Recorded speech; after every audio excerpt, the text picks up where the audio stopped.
magandang umaga sa inyong lahat. Eto nga, nagliligpit na ako ng pinaghigaan namin at si Bulilit na sa walker niya kaya buwelo ako sa pag-aayos.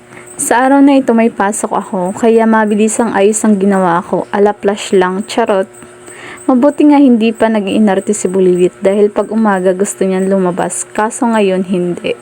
Libang kasi si Bulilit sa walker niya at good mood. Dito nga binaksan ko na ang pinakamaganda naming bintana para maliwanagan na ang kwarto namin. At para makapasok na ang sariwang hangin. At inayos ko na rin ang mga unan pag umaga talaga parang binagyo ang higaan namin. Kasi mga yung mga gamit ni Bulilit na kailangan ko pag gabi tinatabi ko na sa amin para hindi na ako naghahanap. Lalo na't pag antok na antok ang hirap.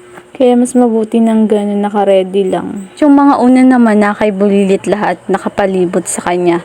Dahil mga minsan si Bulilit pag nagigising sa halip na umiyak, naku po, kumagapang. Baka kasi mauntog kaya nasa kanya lahat ng unan. Malikot na kasi Bulilit matulog mga At kaya niya na rin ikutin lahat ng higaan namin. Kaya kami ng papa niya nakasiksik na talaga sa tabi samantalang siya napakalawak ng higaan. At dito naman naghugas na ako ng hugasin namin. Marami din ang hugasin namin kasi yung mga ginamit namin sa pagtinda ng ihaw-ihaw umaga na namin nahuhugasan. Kasi gabi na din kami natatapos pagtinda at dahil medyo maaga pa kaya ako na naghugas. At dito naman dahil antok na si Bulilit kaya nilagay ko na sa duyan niya.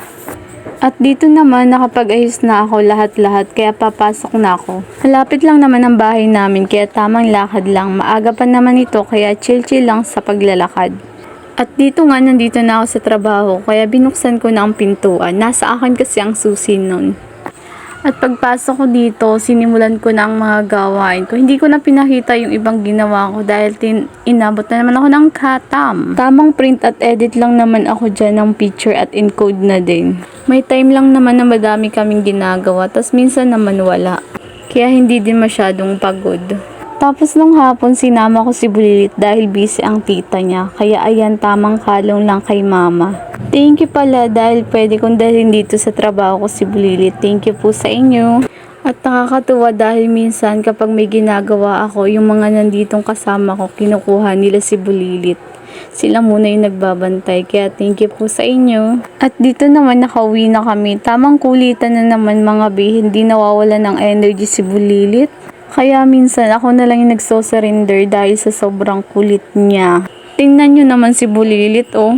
Hindi ko alam kung nananakot ba si Bulilit o nagpapa-cute, haha. Pero ang cute ni Bulilit dito. Tingnan nyo naman, tuloy laway pa yan habang lumalapit sa camera. Cute-cute talaga ng bebe na yan. At dito, nang tulog na si Bulilit, nagtupi na ako ng mga damit namin. Madami na kasi, kaya tinupi ko na. At mga hanggang dito naman lang ang video ko. Thank you sa pananood. Bye!